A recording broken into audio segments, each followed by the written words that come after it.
all you happy people, and welcome to another edition of Our Sinclair.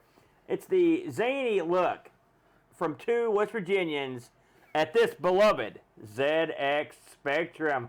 Oh, touch it. It's so beautiful, Brent. We've got one right here. Me. Would you stop? It would never bite you. It loves you. This week, we're going to be taking a deep, dark look at Dark Scepter. Yes. But before we get into that, this is timely, and I want to talk about this. In fact, I've been thinking about this for a couple of days now, what we talk about before we got into the game. What I want to talk about is some old school dark fantasy video gaming. And the reason I bring it up is this.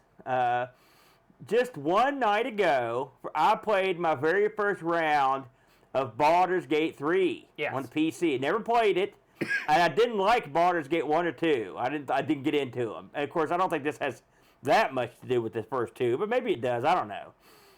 I'm a traditional D&D player, and the games that I play for Dungeons & Dragons on computers and consoles were more like the arcade Dungeons & Dragons games, which I enjoy. More action. Plus the gold box stuff, which I played some of those. And even those, I like the Eye of the Beholder 1 and 2. It's just my first time to sit down and play this game. And overall, I thought it was a pretty interesting looking game. It was very story heavy, so if you're not into that sort of thing, if you just want to play something like Diablo, it might not be your bag, you know. But over the years, you've had more of a taste for these sorts of games, haven't you, than I have? Like, what were some of your favorites as you were going through your old console days and into the computers?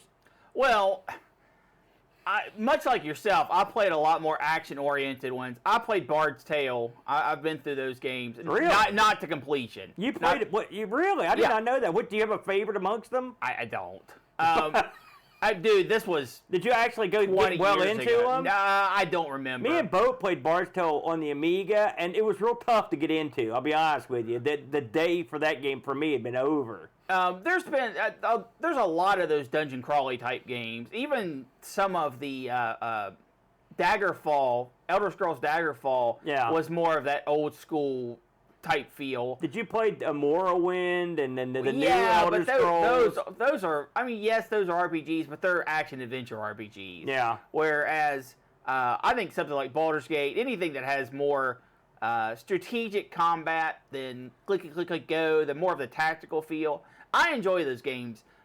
Even outside of a fantasy setting, the XCOM type games that have that sort of click and go feel, those are always fun. You were in XCOM, because that is... well, it's really nothing like the game we're talking about today. No. I mean, I'm trying to think, because this is a dark fantasy strategic. It's sort of like, I'm trying to think what I can really. It's sort of like it's. You know what this is? I don't. This is coach mode. It's dark fantasy coach mode. I was gonna say it's sort of like Robo Rally in a way. No, the board game. You sort of you set your guys up and hope they don't screw up. No, basically. Yeah, well, it is. It's a dark fantasy coach mode because you can tell your people what to do, but that's it. And we'll get into more of that. I'm trying to think of a game that is like this, and there aren't. I can't think of anything outside of that, the one I mentioned, the board game Rubber Rally, where you set your... I used to have one of those, remember those big tracks we had? Mm-hmm. And you'd set it up to, like, say, go down the hall, and you'd be like, go left, go right, go 3 paces forward. Yeah. And inevitably, you'd forget something, and the thing would run into the wall or flip over. And just keep trying to Today's game was like if you had... if you put lasers that actually work and sent out 20 of those in random directions to do your bidding. It's like, that's the way I felt when we were playing this one. But overall, I did enjoy Baldur's Gate. You've been playing that one quite a bit. You said many hours. I would say I am about 10 to 12 hours from completing it, and that is playing it almost weekly for a year, 3 hours a week. So we have definitely got our money's worth out of the game. It's me and 2 of my buddies. We play once a week for 3 hours. We haven't been militant about doing every side quest, but we have done a large majority of the side quest at this point. And we have the beginning of the game was great. The middle of the game was incredibly good. The Act 2 is by far the best act in my opinion, and Act 3 has been a little bit of a slog just because there is so much. Yeah. But it's still good. I'm still having a great time. I think I'm losing some of my teammates' interest. We're still going to finish it just because you can't go this far and not finish it. But we're desperately close to being done with it. And the choices that you make, seeing how they reflect later in the game, and being able to even poke one line. I've been spoiler-free through the whole thing. But you poke one line and see what would have happened if you would have went a different direction. And it is so different. It's not like branching paths. Well, I mean, they do meet back up because you've got to get towards the end of the game. But you can completely change everything about your playthrough from a decision you made 30 hours ago. And I think that is incredibly neat. It's definitely a AAA title for all the time you can spend on the thing. Now, just before we move on, one quick thing. This game really, the game that we're playing on the ZX today, is more strategic than role-playing, although there are, I guess, role-playing elements to it. Did you ever get into the real-time strategy type games? Did you ever Oh, yeah. Like I said, aside from XCOM. I've played a couple of the XCOMs. I like strategy games like that. Advance Wars on Game Boy, I played it to completion. Advance Wars 2, I can't remember if I beat that one. Are there any with a fantasy slant that you played? I can't even think of one. I'm sure they're out there. I mean, outside of course, is Warcraft, is that turn-based, or I can't remember? No, it's not turn-based. It's real-time strategy. There you go. So it shows you what I know. Well, so you can tell right away that we are going into uncharted territory on this one. This one, yeah, radically different. As we take a look at Dark Scepter. I want to say for the record, I've misspelled this game 400 times this week, over and over. Let me tell you a funny story. When I first started playing this, I didn't load up Dark Scepter. I loaded up The Dark. Yeah. And I was like, oh, yeah, this is it. This looks pretty good. This looks interesting. And then I was like, now people are saying this and this about the game, but this doesn't match up at all. And I went back and looked. I was like, oh, okay. And then I loaded up the proper game, and I was like, oh. It shows the kind of attention to detail you have. When you loaded up the completely wrong game with a completely wrong name and played it for hours. Well, it's The Dark or The Dark Scepter. You just go to totally different. Oh, I agree, but you go to the first Dark listing on the page and you hit go. So this is an interesting one. There's a lot of interesting backstory to this. So Dark Scepter released on the ZX and. I think it was finished in 86 and released in 87, or the bare minimum released at the end of 86. It was somewhere in that area. This was published by Firebird. It's funny, Firebird comes up again. This is one of the publishing arms of like the telecom outfit over there. Sure. They released one of your favorites for the ZX, Black Lamp. But they also released one of the all-time greats on the ZX, Chaos, which is what I loved. And among others, Beam Rider, Bubble Bobble, River Raid, tons of stuff they published. This was created by Beyond Software. Beyond Software, they've got some games. They had Lords of Midnight, which you looked at, Cytron. We might have looked at Cytron, too, me and Boats. The Boulder Dash 1 and 2, Spy vs. Spy, etc., a lot of different stuff. And the creative guy behind this was a fellow named Mike Singleton. This guy's he's one of your double geniuses, if you know what I mean. His notable titles on the ZX include Doom Dark's Revenge, Lords of Midnight, Throne of Fire, and War in Middle-earth. Me and Boat tried that one. Holy smokes, that was another one. Oh, man. Amongst the other people that worked on this, David Gauntry, who never did anything else on the ZX, as far as I can tell. Alan Jardine, who worked on a couple games, The Cycles and Test Drive 2, and listed as a contributor, Dewey Franklin. This is for the 48K Specky. And Brent, when you bought this thing, this would set you back. The original price listed, which I was surprised actually, £7.95. So it's a full price title, but that's a pretty prices have changed. That's a lot. Let's put it that way. I dropped 50 $50 US on this game, this Baldur's Gate. It's a lot of money. I am just saying it is. This got a release on the Amstrad CPC, but I looked around, and there may be others, but I know for a fact that this got a fan port to, of all machines, our old buddy, the Enterprise 64, got one of these. So you can actually play this on the Enterprise 64. So let's talk about the lead up to this game being released, okay? And I will say I looked into some stuff, and then I went on the Discord. They'd also been talking about what I had found and provided even the article.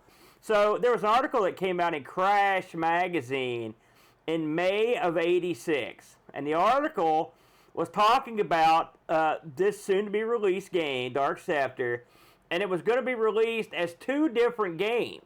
Okay. All right. So, and we'll talk about the one that was released formally. That's the one we're here to talk about. There's another one.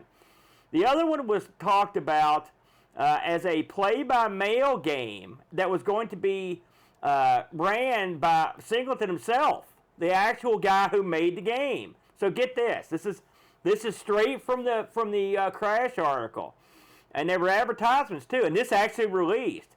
There was a play-by-mail version that popped out in August, I believe August of '86, for £14.95.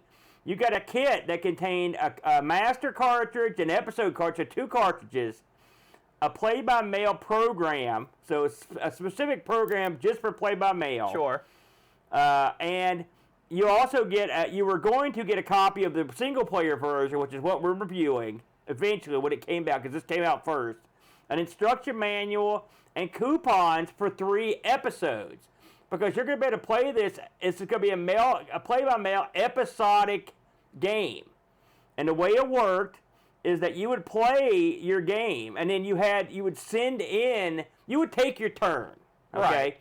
Then you would take your cartridge and send it to Singleton, Mike Singleton, back at the lab, and he would permeate, he would stick your cartridge in and permeate what was going to happen, and then he would send back the next round, effectively. This is a play-by-mail game. Now, I don't know how many.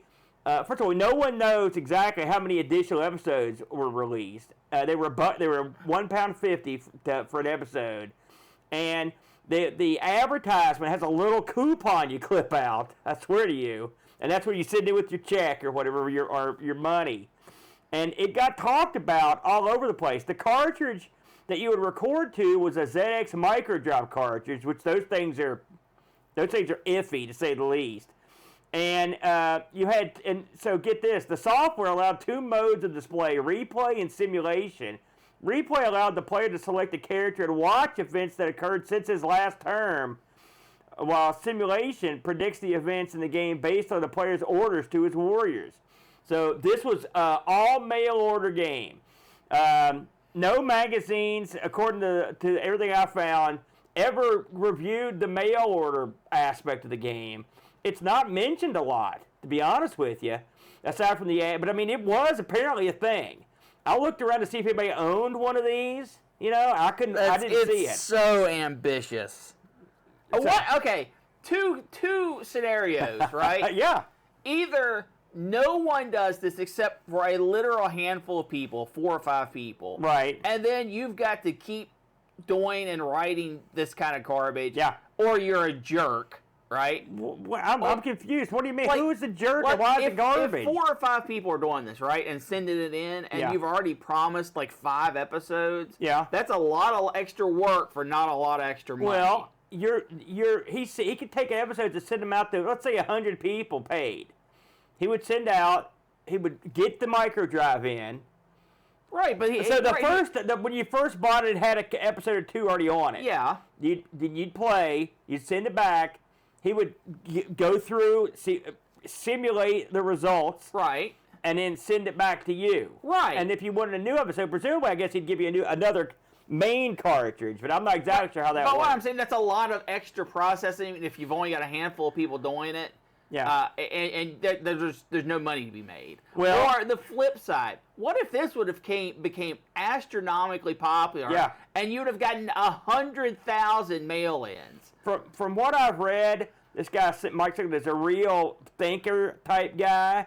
And he probably was thinking to himself, this will be cool and fun for me, because that's the way he thinks. So anyway, if anybody listening to this actually had the mail order, or actually played this, God, I'd love to hear from you. Drop us a comment or send us a piece of email over to argpresents@mail.com. I would love to hear that. So I thought you'd get a kick out of that. That is odd. When I stumbled upon that, I was like, you got to be kidding me. So let's talk about Dark Scepter. The box says Dark Scepter will take you beyond your wildest imaginations to a land of infinite possibilities and limitless adventure. 4-channel sound, 4,000 locations, superb scrolling animation. Which is funny because all the things in this game, like if you just bought the game based on that, you'd be like, boy, would you be surprised when you got the game? And you're like, oh my God, well, there's so much to it. As you noticed in the back of that box, Aaron, there is no picture of all the actions that you give to your guy. No, there's just pictures of the guys. It's 3 cool-looking guy pictures. Yeah. The cover of this is awesome, by the way. It's kind of a, it looks like a demi-like or something. Like it's like doing something to a crystal ball. Pretty cool. Yeah, it way oversells. By the way, just a thumbs up to Hardcore Gaming 101. They did an article. This was real good. And they kind of went into a little bit of the mail order and some other stuff too. So I love those guys over there. So let's talk about the game proper. Now, I want to talk about the backstory. Did you look at Did you look into the backstory? Yeah. So evil kingdom. No, wrong. You've already got it wrong. That's none of that. That's not right. All right, go ahead. Here's what happened, because I like this It's actually a backstory you can sink your teeth into. Well, I read the backstory, so I want to know how I'm here's wrong. a kingdom, right? The Southern Kingdom. Yes. They're chilling. That's you. They're very cool. Yeah. Okay. And so some bad things, bad weather, some bad stuff happens up north, and some northern people come down looking for sanctuary. Right. And so the Southern King's like, you know what? We are humanitarians. We will give you safe passage and take care of you for a while while your crap is all jacked up. Yes. I believe that's verbatim. Yeah, I mean the king was very 90s. And then the Northern's like, we're not leaving. We like it here. Yeah. And what we want you to do is, we want you to cut us out a piece of land because we're taking this piece of land. Right. And they were very aggressive. And more of them started showing up from the north. Yes. They were kind of moving in. So the Southern King was like, okay, I tried to be nice, these Northerners, but now they're going to pay. They're going to pay the ultimate price. So he had some of his seers, magic users, all the powerful wizards in the kingdom get together to produce the Dark Scepter. Right. Okay? Now, the Dark Scepter, all you have to do is sort of point it at your enemy, and they're gone. Yeah, it's a disintegration ray, basically. And so he was getting ready to jack up all these guys. I guess he'd already done a couple. And then one of the guys, like I said, it's like screamed out to the night, we'll do whatever it takes. We'll sell our soul to survive this onslaught. And lo, it came to pass that these guys all became like hideous creatures of the night, right? Very nasty ones, They demoned up. Then they horked the scepter, and now they're ravaging the land. Yeah. Now, guess what? You got the north, right? They came down. You got the south, but you got some other kingdoms. You got some other guys rolling around too. And so you're all sort of in a similar boat, because there's one truly super evil batch, and then some other guys that are like quasi-evil, depending on the time of day. Well, they're not even evil. They're just, why are we getting we're just going to go in here and try to take advantage of the situation. I thought that was a pretty good backstory. Yeah, if you'd have let me finish, good kingdom, bad kingdom comes down, is evil. Well, I mean, they got turned evil. They got turned evil. So now, let's talk about, and I'm interested to get your views on this. The game. The game itself opens. Okay, the start of the game. You're sitting there. Now, the first thing you see is a menu. The menu lets you pick your controls, which this got 2 different joystick supports, plus standard keyboard support, plus do your own thing on the keyboard. Okay, I play with the keyboard. Keyboard as well. So, because really all you need is up, down, left, right button. Once the game begins proper, you are on what I would call a base screen. And the base screen is 2/3 of the screen is showing you what you see, like what's happening. It's kind of like a cinematic. And then the bottom third gives you like information. It gives you the choices you can make. It gives you a little some of the choices. It gives you a path to them. A mini map. It will tell you what's on the current screen you're on. It tells you what day it is, and then there's like, I don't know if that thing's like a weather report or whatever that little thing is on the side. It looks like the weather. Trust me, there are many questions unanswered. Yeah. So when this came up, I forgot, when this thing comes on, there's a pretty good little tune that plays. I enjoyed it. I didn't think it was anything special. It's the Specky is not the Amiga. I thought it was a pretty good tune.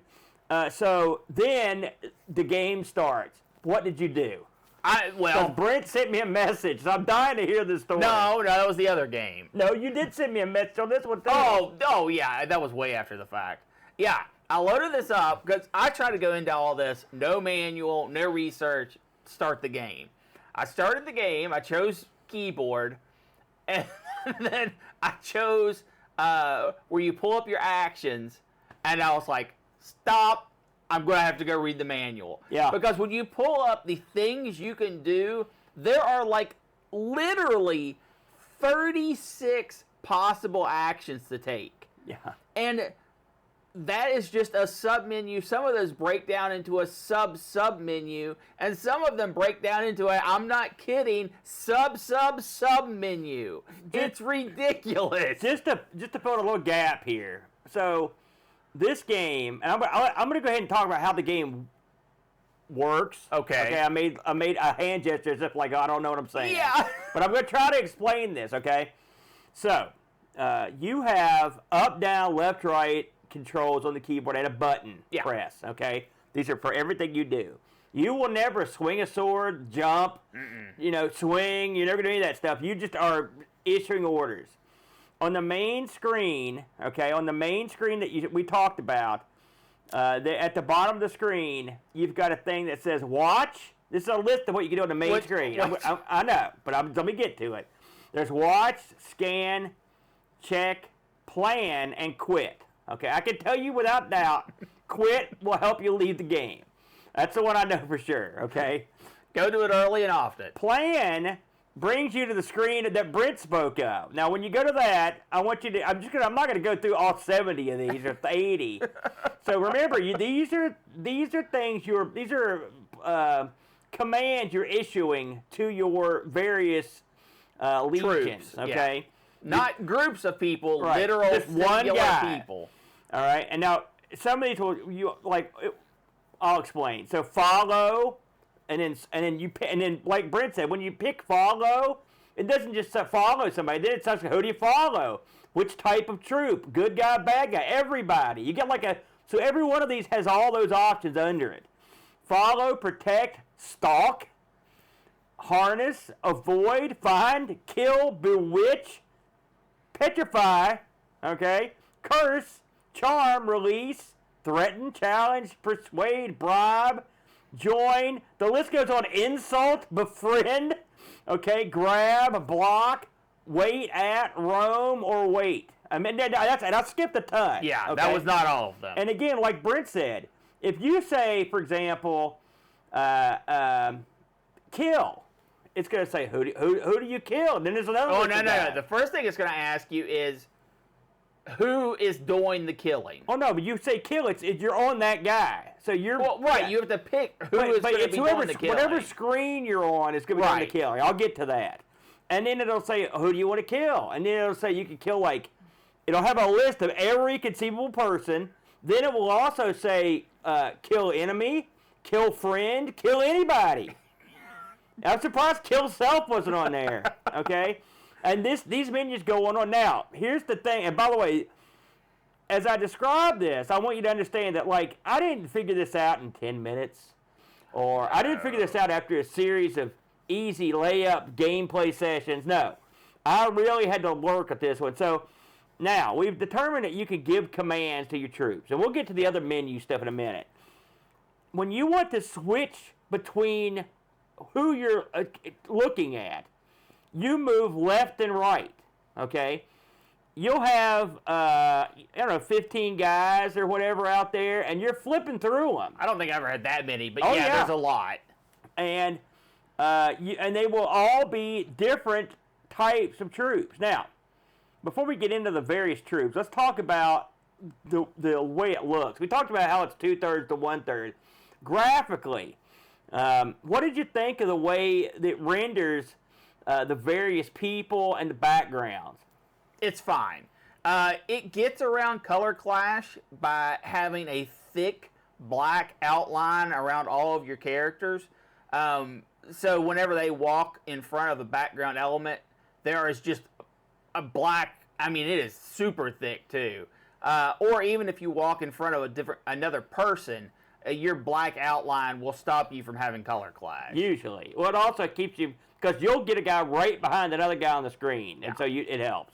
I thought the graphics were quite good, actually. The characters are real big. They take up probably half the screen. They're huge. Yeah. In height. I thought the background elements weren't great, though. It's funny, in the instruction manual, this is funny, because, I mean, this is in the manual. It says, programmer's chick. Here's a programmer's chick we used. All these characters are the same with just different hats. Yeah. I was like, well, at least they told you. I'll give them that. Yeah, it's paper doll, but the only thing that's changed is either their arms, because some of them have different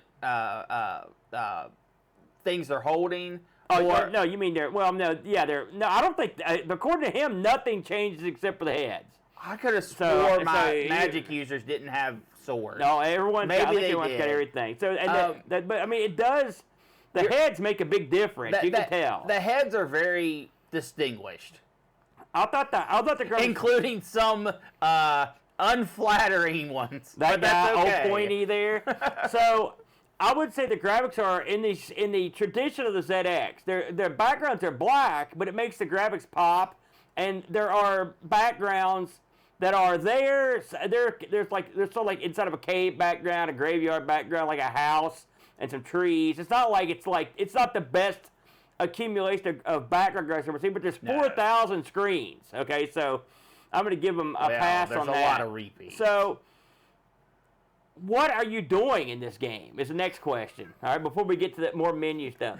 Your goal in this game is to reclaim the Dark Scepter. Yes. And there are other scepters too, by the way. But if you want to reclaim the Dark Scepter, you can't just roll up on a guy and say, give me that. No, he'll just vaporize you. Right.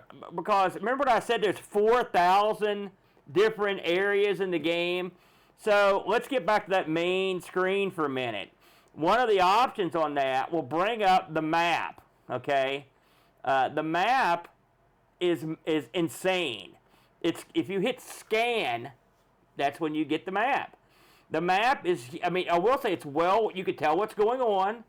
You can generally tell what's to do. Now, let's talk about how the map works. Now, I want to stress that we're getting into some gray areas in my ability to understand things, but I think I understand this. On the map, like for example, let's say you want to send one of your geeks to a certain area. You can't just send them anywhere. Right, but there are highlighted places on the map where you can send them, and I think that changes as you become more powerful. My understanding is that is kind of like areas you control. Right. Again, please, I beseech you, do not play the game and think to yourself, the boys got it down, because this wasn't quite split up in the manual. So once you pick a place that you can go to, say like, for example, if I send like one of my jesters to go to the corner of whatever, it'll say send him to the corner of like Scumbag Lane. It's like, yes, like the roads have names, both like that, and so that's where he does. He sends them out there. Now, when you tell a guy what to do, when you tell him what to do, he can do stacked commands, except for the lowest level guys. They can do one thing. Yeah, they're morons. They suck at fighting, too. Trust me, I watched many of them die. But they've got their other uses. So, for example, if I tell a guy, roam, kill all enemies, okay? That means he will just wander around, and if he runs across an enemy, he'll fight him. He'll attack, right. Okay? Sounds good, right? some of this stuff, and I tried almost every one of these commands, okay? I don't believe you, but go ahead. Well, I mean, I tried. There were some I literally had no idea how to do what they did. But like befriend, bribe, intimidate, I tried them all, right? And so I can't tell you if I succeeded. I was never 100% sure. I will say this game is it's an odd bird because it was hard for me to grasp on some screens what was happening. Please, jump in. I can sprinkle a little bit of knowledge. Sprinkle it in there. I need more than a sprinkle. I mean a deluge of knowledge. Okay, a few things we haven't talked about. Get into it. Every character has traits. He could be sturdy. He can be inept. There are tons and tons and tons of different traits. And the way you are going to win a fight is if your traits are basically rock, paper, scissors to the traits of the person you're fighting. Okay. So I didn't even know that. It's a hierarchy thing. Okay. The first thing is what your class is, right? And those are things like the Thane, the Mystic, the Herald, the Assassin, the Reaper, the Fool, the Savage, or the Thrall. Yeah. So if you send a Fool up against an Assassin, your Fool is going to die. Because Fools are all about social interaction. And your Thralls are pretty much screwed too. Your Thralls are those are the base. There's like pawns. Those are our cannon fodder people.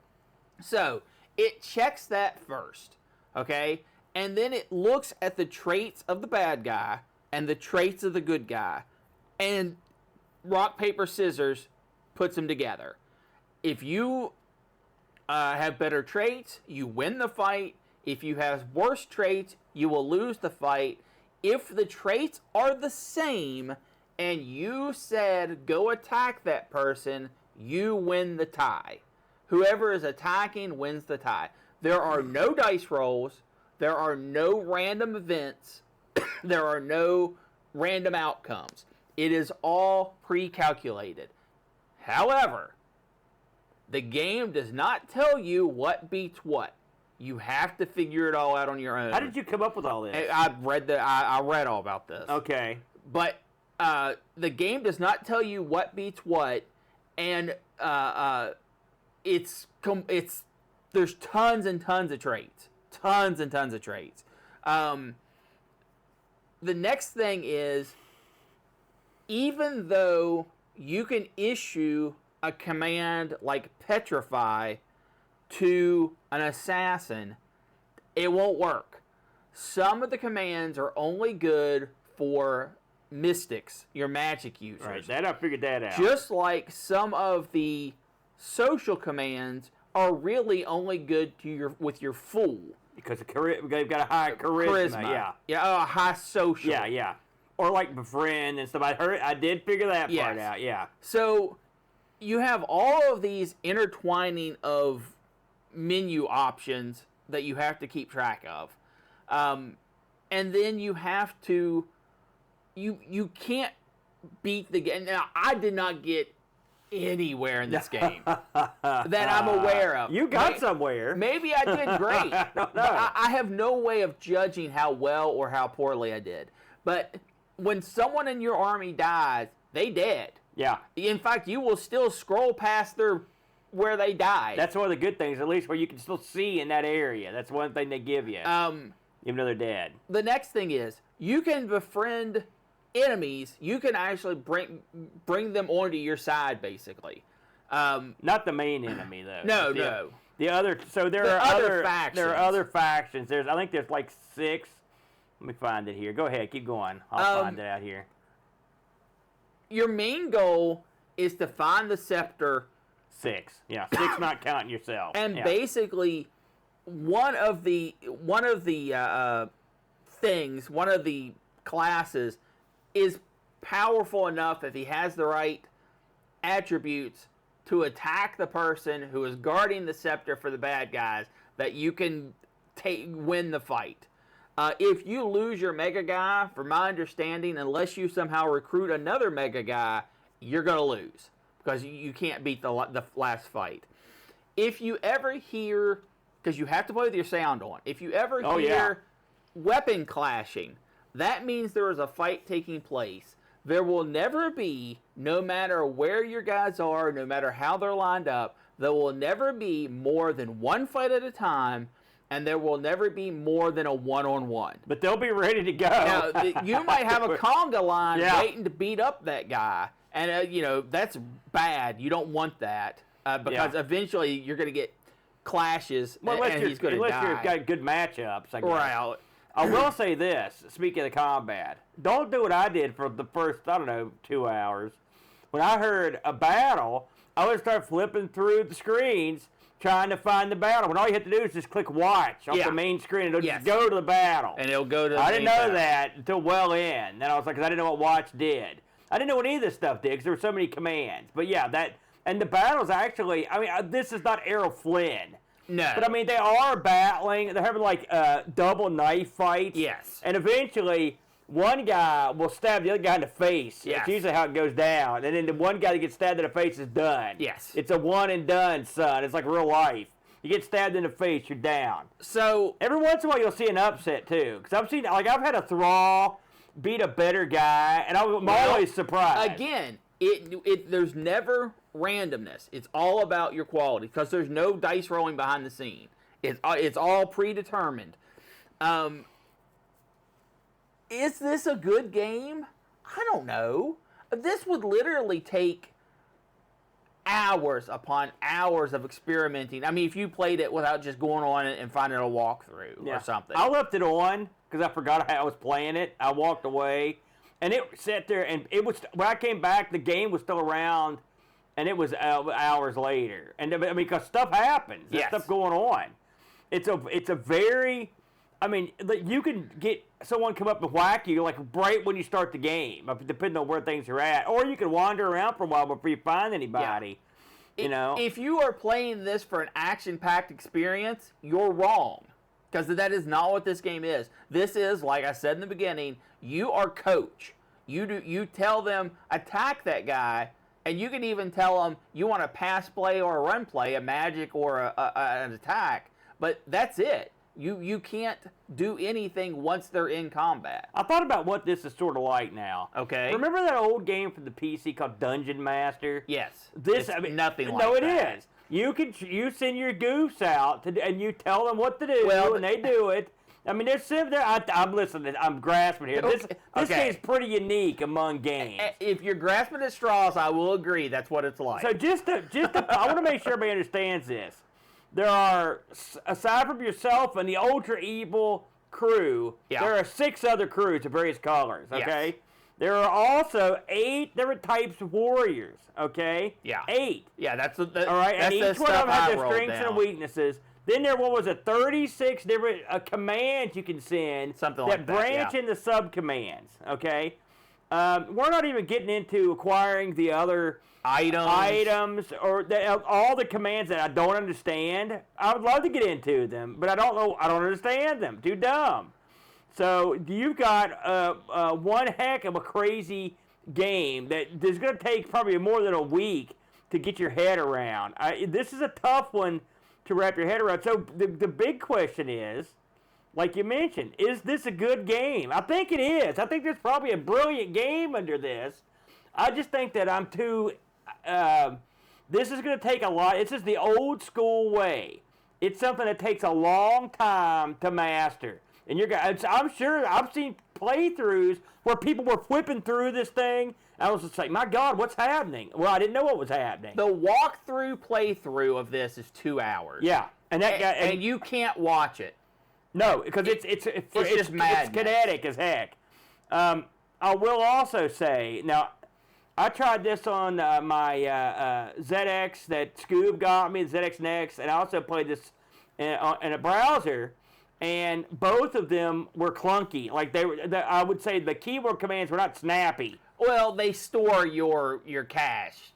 You have to either tink, tink, tink through it, because if you hold the button, you're going to whip right past where you're wanting to go. I just didn't think I didn't think the game was responsive enough keyboard-wise. Also, right, your guy lumbers everywhere. So, like him lumbering across the screen or whatever, this is not a game, like you said, this is the exact opposite of an action game. This is a non-action game. At least stuff moves.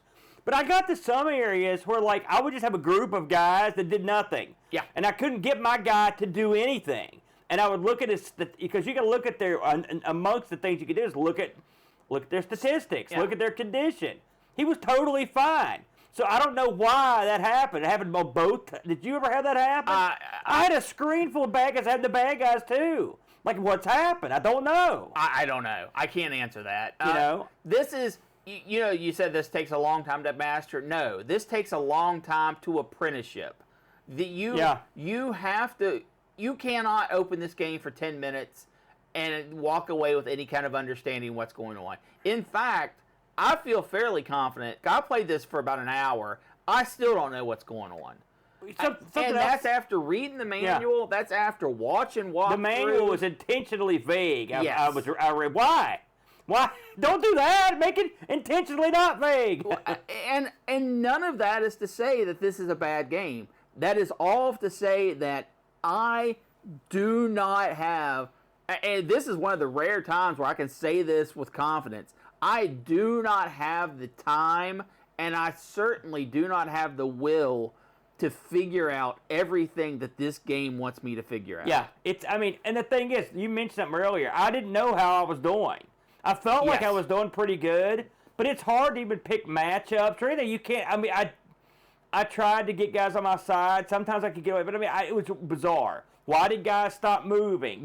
Here's something else. Is it a glitch? Is it part of the game? Are they petrified? I don't know. Yeah. I don't know. So there's a lot of variables that I'm not aware of in this game. Now, with all that said, you know, it's 2025. We're dumb. We don't know what we're doing. Maybe the people back in the day had a better grasp of this sort of affair. So I looked up some reviews. Now, keep in mind, these aren't reviews of the play-by-mail. That was never formally covered. So these are just reviews of the day. So Ace gave this you're going to love this. Ace gave this 856 out of 1,000. So that's 80. That's 85.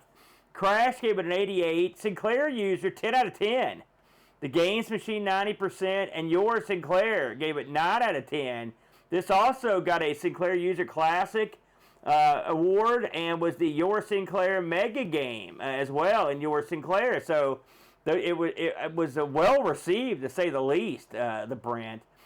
We did get a couple brave souls that went in there and actually tried to play this game this week. Because it's funny, sometimes we get games where they pick them and then they're like, we're just not going to mess with that. But this time a couple people gave it a whirl. And I know Jed Byrne here, our first reviewer, was in there trying. I'll give him that. Jed says, well, he starts out, I tried. Really, I tried. I read the manual. I scoured the internet for tips and guidance. I learned about how important it was to find items, build alliances, and convince neutrals to join my side. We didn't even talk about the fact that there are alignments and people, groups that are aligned with each other. When I play the game, it doesn't matter what orders I give. My men walk around a bit and then get into fights. Some they win, most they lose. Occasionally they get cursed. Nothing I do has any effect on any of this. Playing at faster CPU speeds on my next. Oh, I should have done that. I didn't think about that. Playing at faster CPU speeds on my next means that it all happened more quickly, making the actually overwhelming as well as incomprehensible. Maybe I should have done that after reading that part. There must be something I'm missing because people genuinely love this game. My guess is they are familiar pen and paper strategy game mechanics here that they understand. They're like that kid in Jurassic Park. This is Unix. I know Unix. Imagine the final act of Jurassic Park where the kid only knows Windows. Velociraptor feasting until everyone is dead. That's me playing Dark Sceptre. That's good, Chad. The presentation looks great, with giant sprites striding purposefully past colorful scenery. Sound is sparse, but the clash of swords has a nice metallic sound. You also hear them walk occasionally. Lovely though it looks, I long for a simple map where I could quickly see where everyone is and what they are doing. That might make it easier to understand what you're trying to achieve. I tried really hard, but I couldn't figure out how to play this game. That's from our good buddy Jed Bird. Yeah. Very good, Jed. We also heard from our usual contributor, Pajako, who chimes in, I only had a cup of coffee with this a couple weeks back, so I can't fairly score this one as I didn't spend enough time playing. But I didn't get on with this one. Conceptually, this is a fantastic, but execution-wise for me at least, I found it too much like having a line manager job. Been there, done that, hated it. Constantly running around while flicking through screens, telling your minions what to do, and hoping you don't run into trouble along the way. Oh, what's that? Someone is it a fight I hear? Flick through a few screens and find the dude having a dust-up. Watch and hope they survive, and hope another dude isn't getting into trouble somewhere else. I just found there were too many commands and too many things to keep on top of, and I think the game is way more complex than it needs to be. Graphics are awesome with big character sprites and backgrounds. Audio, not so much, but it is a specky game. Really nice to see something like this on the Spectrum, but if, like me, you're not really into admin-heavy games, then you won't get on with it. But at least check out a video to see what can be achieved on such a low-spec machine in the right hands. I wouldn't recommend doing that, actually. Yeah, because your brain will melt. The first time I was like, let's see one of these professionals do it. It was just like, flip. Yeah. I was like, holy God, what's happening? It looks like they're just scrolling randomly through stuff. Like and forget about getting hints. No. There's no hints to be gotten. It's funny, there wasn't a ton of videos, and I didn't see any other reviews of this. So I don't know if anybody went to jump on board this one. I looked this up on eBay, Brent, and guess what? This is actually kind of pricey, if I'm honest. I couldn't believe, and there weren't that many of them either. And I also looked at the Amsterdam version. By the way, the Amsterdam version, let's talk about that real quick, just because we'll never come back this way. The Amsterdam version was ported by different people, and apparently it's no good, like epically bad. And the magazines were furious because they wanted this game on the Amstrad and were pissed off that they'd given them a crappy version of the game. So, from what I've heard, it's still clear the Amstrad version. I don't know about the Enterprise 64. eBay. So I looked this up. You can get this cartridge or this tape, $37.50. I saw a couple going for that, and I saw one Amstrad version go for a $20 bill. So I think that's all I got to say about that. You got any party thoughts on that one, the Brent? I really don't. I mean, I actually feel like I didn't do my job this week because I cannot give an honest opinion on the game because the game is beyond me. It's beyond me. I told Brent early in the week, I was like, listen, this isn't one we could like wait around on and kind of get at the end of the week. We had to get into it because I knew it was going to be tough. But man, I mean, and this is one of those games where I'll use my whole hiney to try to figure it out. I didn't just phone it in. Yeah, it's just. But I mean, what really got me confused? Well, I was a lot. But I mean, the guys just freezing. Like, there's no guidance. I wish I just had some guidance. There's no feedback. Yeah. Yeah. So we'll call that done then. Absolutely. But Dark Sceptre, I did spend a lot of time making a thumbnail for this one. I will tell you that. Well done. The thumbnail, because the cover of the box is awesome. Let's talk about the next time out on Our Sinclair. We'll be back Sunday, March 16th, when we tape this one. It'll be out that week. And we're going to be playing, your wife will be happy about this one, but we're going to be playing Mr. Wimpy. Mr. Wimpy, I believe it's a Burger Time type affair. Oh, okay. So there you go. Now, that's next. That's next. That's next Our Sinclair, March 16th at 6. Let's talk about next week, the Brent. We're going to be coming back on the Retro Rotation with another episode of ARG Presents. And this is one that you picked. Games. Well, it's span. I picked the piece. It's spun up. Games that are better on a CRT. Yep. We're going to be taping that next Sunday, February 23rd at 6 p.m. I do have a CRT, and I have plenty of games to play on it. And I'll tell you what I'm not going to do, okay? I'm not going to pick, like, a gun game.